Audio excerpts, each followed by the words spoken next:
We're back on this 4500.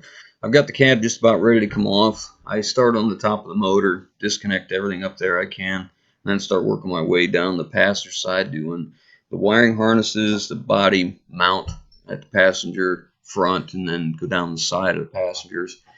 Come across the back, get those cab mounts, then go up the driver's side, getting the e-brake cable, the shifter cable, the front cab mount, and then I get on to the brakes. This is a Hydro Boost setup, so I don't want to take that loose and have an oil dripping mess everywhere, and I don't want to take a chance of taking it apart and then something not working quite right because a piece of crud got in it or something got lodged or moved. So I take that loose at the firewall, disconnect it from the pedal, and just lay it on the motor. Take the steering column loose, and on this one it was pretty simple. There was a couple things that I decided to wait to disconnect until we lifted it up. That way it would make it easier. One was the block heater. The plug is at the driver's rocker, close to that quarter fender, and the routing and the wiring is just not real easy to work with. So I figured we'd just wait till we got it up here. I was going to take the bracket loose from the plug, loose from the bracket, but it's a regular steel bracket with steel Phillips screws, and they're just not going to come out. So I end up having to take the mud flap loose and take the whole entire bracket off and lay it down. Not the end of the world. It's just, something else going to take a little bit more time. Everything came off pretty good. This is about 2 to 2.5 hours of work, but I believe this was time well spent because that motor, about 2/3 of it was under the cowl and inside the truck. So we're able to now reach everything really easy, and I really believe, honestly, that the attitudes you approach a project like this with can make all the difference in how well it goes. I mean, there's still some struggles because it is a 2005, so it's 15 years old and it's been in the Northeast, But attitude can really change a lot of things. But we're just about off. We're going to go set that cab off to the side, and then we're going to get going, starting to take the motor apart. I'm going to time lapse a lot of this because it's very, very long and boring. So I hope we do a good job editing and you guys don't fall asleep on us. All right, the first thing we're going to do is take the Lyle fan clutch removal tool. I use it with the air hammer. I'm going to knock that fan clutch loose just in case I need to take it apart. It is far easier to get that fan clutch loose while there's still a serpentine belt holding the pulley in place. I've done it without. It's just not quite as easy.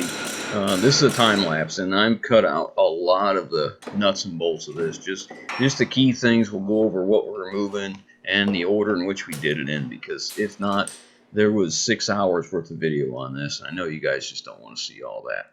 So the first thing is we're taking the AC compressor out. The AC system was empty. There was a line corroded at the cab, and there was absolutely nothing in it. So we just take the compressor loose, and then I'm taking the line loose at the condenser out front. We'll set it aside. Next, we're going to get the alternator out of there. That was pretty simple. The next after that is working on the FICM.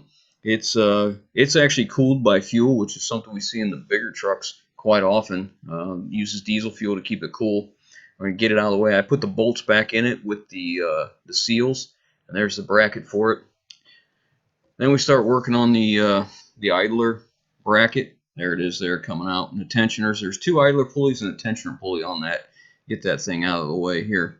And I'm putting bolts and as much back together as I can so I don't forget how it goes, because I'm not a Duramax veteran here, so I try and make it as easy and simple for me to put back together as possible, because I do know that I'm going to drop these heads off the machine shop and it's going to be a little while, so I may forget how things went exactly. There are the downpipes coming off the turbo.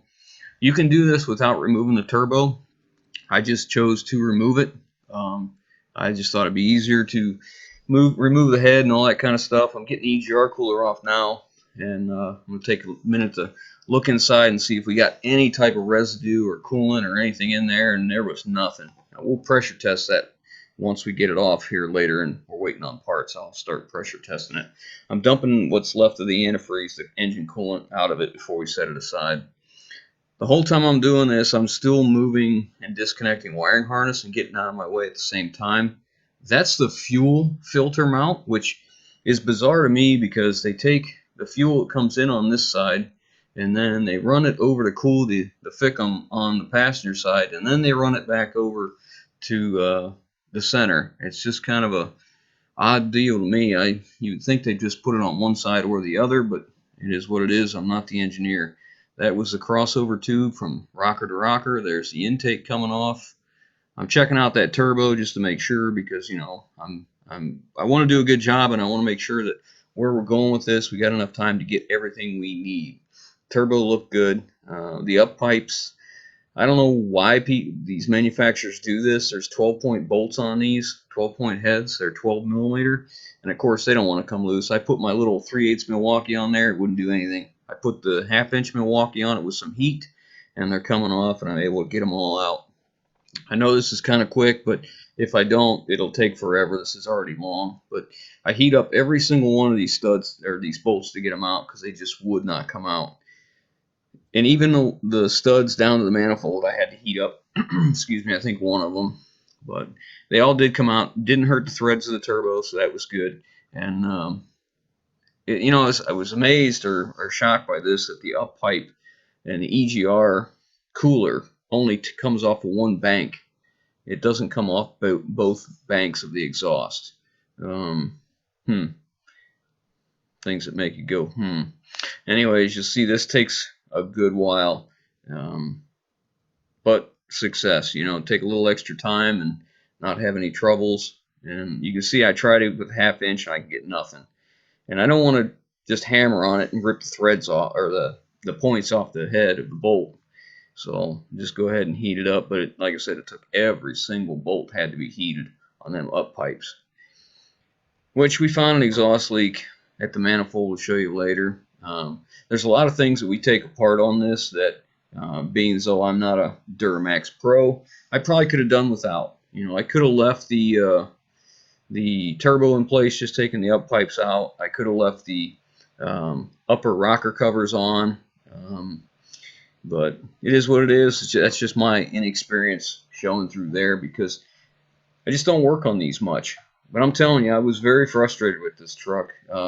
Not because it's a GM or it's the motor that it is, but because of the last person to work on this. It was so frustrating to be taking a bracket apart, and there would be, for one, we're working with 11 millimeter, 12 millimeter, 14 millimeter, and 16 millimeter stuff. It's just bizarre. We just don't see that. It's like working on a Toyota or a Honda, and like, that's not bad enough. But then you'd get taking something apart, and there'd be, you know, 4 11 or 3 11 millimeter headed bolts, and next thing you know, here's a 15 in the mix. You know, we're the 50% club. You know, those guys that only put in half of the bolts, and then the ones they do put in, they lose the other half, so they go to Tractor Supply or wherever and pick up whatever they can get just to shove in the hole for the ones they did. There's tons of bolts missing on this thing. This is a perfect example of why some people just shouldn't do this kind of work. Just because you think you can, some people really shouldn't, because just, you'll see later in this the problems that we have due to, you know, just as bad as this is going to sound, it's bad because of a hack. It's just somebody, you know, not taking the time to do it right. There we go. We got the turbo out now. Now, several times I take a blowgun and I blow all this crap out away from this, and I'll do it one more time before we take the valve covers off, because I don't want any crap getting down inside the motor. And everything you see me take loose, like when I took that crossover pipe from upper rocker cover to upper rocker cover, I plugged those holes. There's the crossover coolant tube coming off. The oil drain for the turbo, I got that plugged off. I can't remember what that was. Is that a coolant line or a fuel line? I don't remember now. Now I'm getting the fuel rail off. A lot of guys said to take all them lines off of them, and I thought, man, that just sounds like a recipe for disaster. I don't want to take one. I don't want to take them loose and risk cracking them. Another, I don't want to give them the wrong order. But you see all this crap that's coming out. Like I said, I got everything plugged up so we don't get any crud down in the motor. I watched a few videos from people that work on Duramax all the time, and I was amazed to see how they clean the blocks up. You know, one guy's using a stone, another guy's using a flat file with 80 grit sandpaper, talking about how important it is to have that deck flat, and that's why you have to use that. Meanwhile, he's grinding on it, or sanding on it with that 80 grit, and all the galleys where the push rods go through are wide open, and all that crud's going right down in that motor. And this was a shop that was doing the video, and the guy making the video didn't say anything about it either. I just couldn't imagine. So we got the crossover intake. That's the left intake, right intake off. That's a little goofy setup too, I think. Now I'm working on injectors. Some of these injectors were tough. They're really tough. I think the first two pop out okay. They weren't really that big a deal. The third one was, I had to get the pry bar out. It didn't want to come out. I skipped the fourth one because I got it soaking in PB Blaster. I go to the other side, and we end up breaking two of the hold downs. I mean, I just barely even touched them. I mean, I took a air hammer because I figured these would be a problem after I saw the other ones and saw how they went through aluminum. I took the air hammer and I tapped it on the top of them to try and shake it loose, and I barely touched it. And judging by the looks of the bolts, them things were either close to breaking off, or I don't know, maybe I just finished them off, but whatever.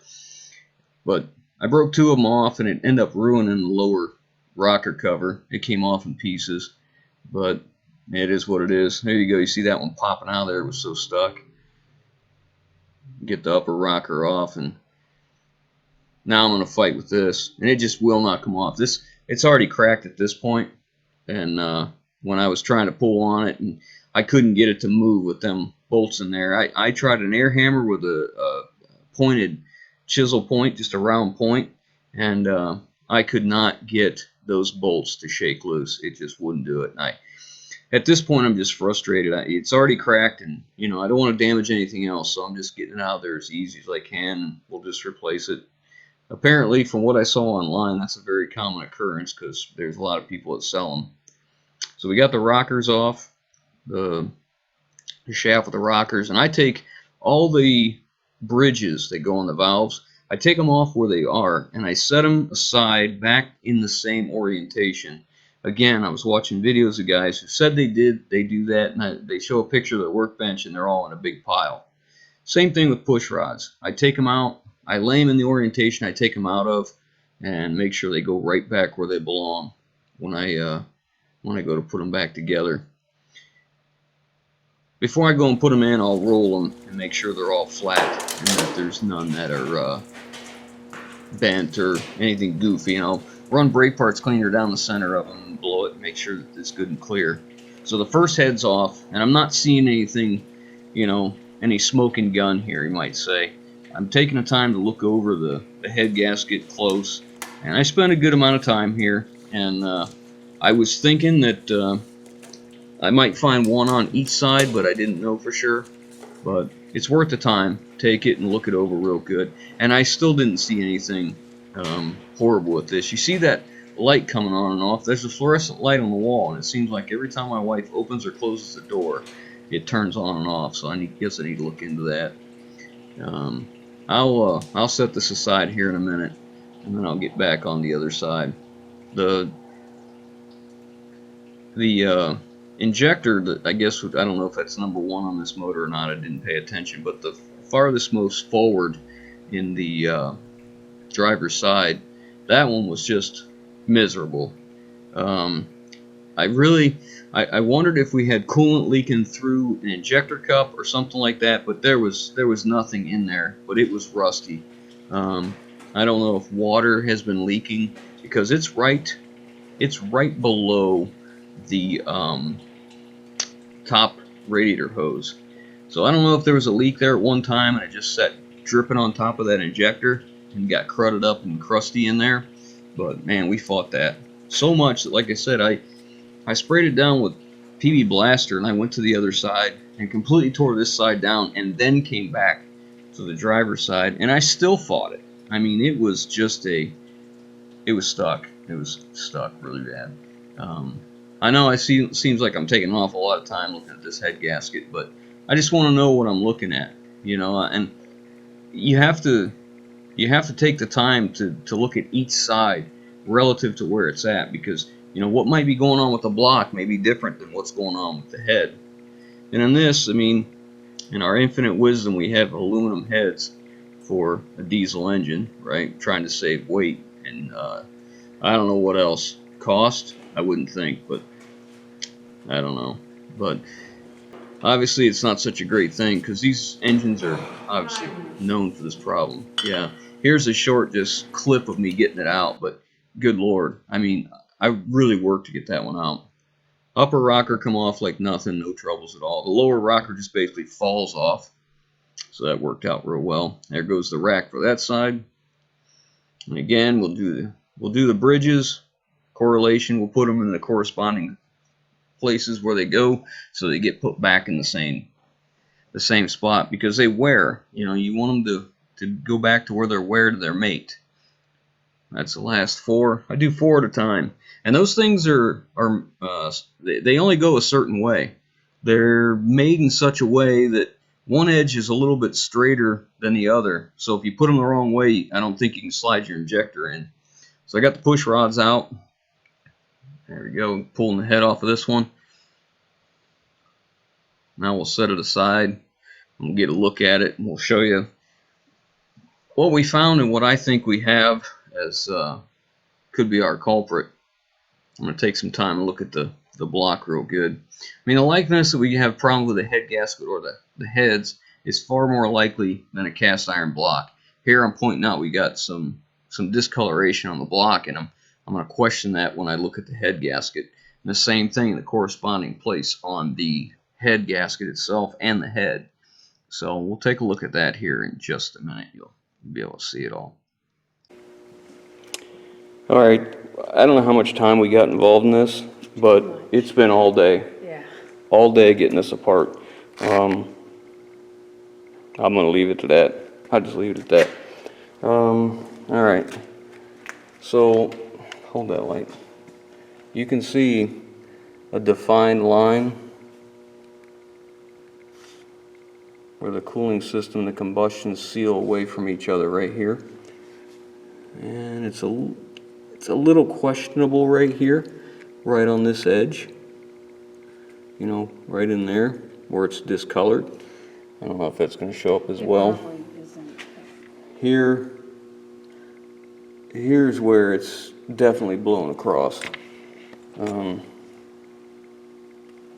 you can hold that right there. You can see with the compression, the combustion, you see how dirty this is? Like you can see around the ring here where it's nice and clean, and you see around this ring where it's dirty, all the way around in black, and then into the coolant passage right here. I believe this is our smoking gun. And then over here, you can see the same thing here. You can see how it's dirty all the way down through here, and this is undefined. You really can't see the difference in the two. But if you look at this one, it's a little bit better, but this one right here is definitely defined. So I'm thinking this one and this one is where we're at. I haven't taken the head gasket off yet. I like to look at it ahead of time before I pull it apart. Sometimes it tells a story. Oh boy. Oh, man, that thing's stuck. Alright, so it looks like it's sealed on, well, I can't tell. That may not have sealed there. It may have not sealed, because you can see we had combustion getting into the coolant passage right here.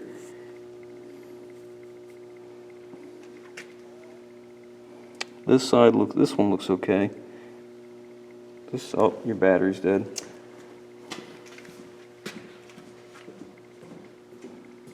So it appears as though this was sealing, because I can see definite lines there. I can see a definite line there. This one, not so much. I don't like to wipe anything until I got a good look at it, because you'll wipe the evidence away. But it looks like it's blown out right there. Let's go over in the light.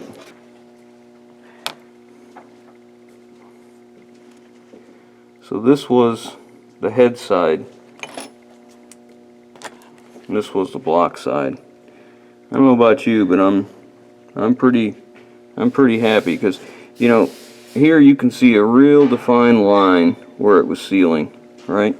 Here you can't. It's kind of gone right there, and here it's gone from here to here. So I like to just blot that so you can still see it, but and you can see where the combustion had worked past the rings and how much crap is in the compression ring right here. And here's the big struggle with this. You know, Mr. 50% mechanic who put in half of the bolts, the half that he did put in, you'll have 3 bolts holding one thing in, and you'll have 2 factory bolts, and one will be some oddball head. So if you saw us in the video going back and forth trying different sockets constantly, it's because half the bolts weren't right. But anyways, it has good spray pattern on all the pistons on this side. I think we're going to be okay on the other side. It looks like they were doing pretty well too. So we're going to cover this up for tonight, because whenever I have an engine apart, I like to completely cover it so nothing accidentally falls in it, like a nut, a bolt, or something like that we don't know about. So let's get it closed up. We'll call it quits for today. I know it's a long, boring video for you, but we did get it apart. We're going to pull all the glow plugs out of this head, take the exhaust off, pull the studs out, any bolts that are in it, get it ready to go to the machine shop, because we're going to have it checked and make sure it's not cracked. Doesn't seem to be. Man, look at that nice spray pattern on there. That is so nice on all of these. This one was absolute murder to get out. Yeah, I don't know if you paid attention in the video, but good grief, I worked for that one. And then we broke off two of the hold down bolts on the other side, the rear. They broke off and corroded. Yeah, it was corroded in aluminum. So we couldn't get this stud to come out, but it was wiggling, and I couldn't understand why. Then I figured it out. There's no threads right here. It belongs right here, and whoever did this put this in here, stripped it out.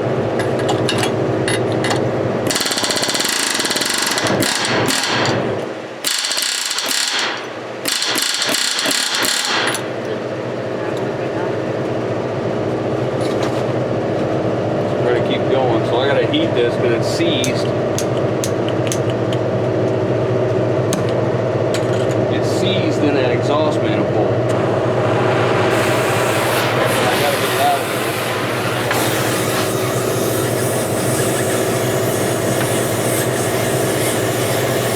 It won't move.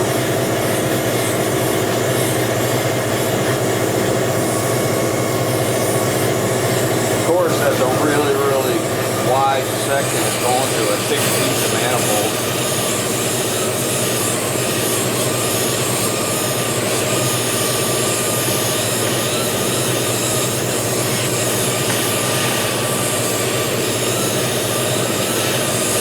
Good possibility I could do this and crack it too. If I do, I guess I'll have to get another manifold. We go much farther with this truck and what it needs, and it may just need a heart transplant.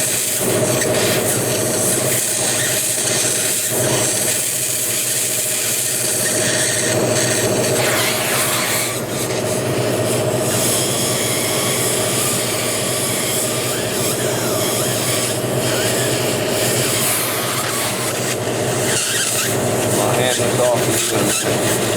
What? I'm going to hand this off to you in a minute. You better put it around behind you. Behind what? The cord. You don't want it stretched in front of Going over this way, so you go over there.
as hot as we've had this and it don't want to come loose, that's pretty bad.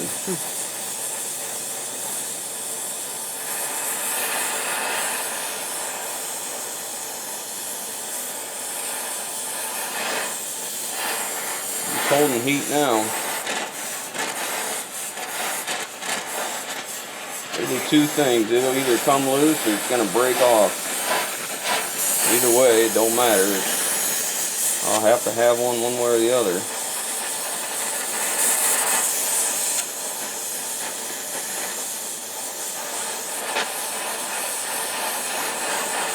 I think a lot of this was the guy that put this crap together and they put the motor in.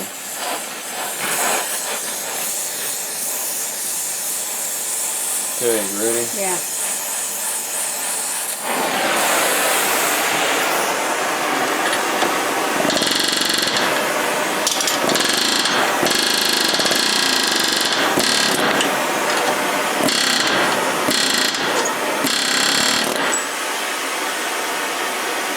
Not even moving, man.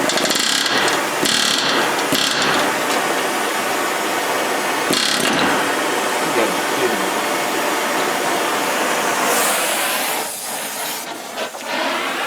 Jarring all your bolts and stuff off there. Alright, well you get the gist of it. Put the camera down and we're going to get this thing out of here or destroy the manifold one way or another. So we finally got it out. I mean, it was a chore. So here's the deal. Look here. Can you see this? Whoever put this together. Wait, I'm not. It's right here. I wasn't focusing. Okay. Whoever put this together obviously stripped the threads out because there's nothing there. There's threads here just fine, but there's nothing there. That's why it was wiggling. When we took it out and wiped it, threads came with it. And you can see we got oil, large deposits of oil there. Let me grab a light. There you go. Now you can see a little better. That valve stem's wet down in there. So if I take this into the shop, machine shop, I'll just go ahead and have them do the glow plug, get it out, because they'll set it up on a machine where they can index this exact angle, and then they'll just roll forward and then just drill this out, and less likely to booger the head up. Anyways, I'm betting they're gonna call me back and say, hey, listen, it needs a complete valve job, it needs all the exhaust valves, it needs all the exhaust seats because it's a diesel, and they just beat the crap out of them. The two hold downs, the injector hold downs that broke, those came out. That's what those were. Relatively easy, I should say. So the only left is we'll have to get that helicoiled, which really sucks. This, and you bet, and I'm just betting, I'm telling you, they're going to call me back and tell me it needs a full valve job, you know. And this is a reman engine, a GM reman engine, so it'll be interesting to see what they tell me. I can't see it, the tag's down there. Anyways, we got the other head ready to go. I got it all stripped down. Oh yeah, so here's the exhaust manifold for that side. You can see how oil coated it is on that rear cylinder. The other side, the driver's side, there's that one. It's blown out, but it had a ticking noise, and the back two manifold bolts were loose. This one's ready to go. Look at this side here. I didn't see any real oil coming out of the back, just this exhaust leak. You can see how black it was from the exhaust. Okay, so we'll take them in the machine shop and see what they have to say. Oh yeah, all the glow plugs came out of this side. No troubles. Of course, I had it on the bench, and I was able to, you know, ever so gingerly go back and forth, and I was able to put penetrating oil back the other way, so made it a little bit easier. Alright, let's see what they say.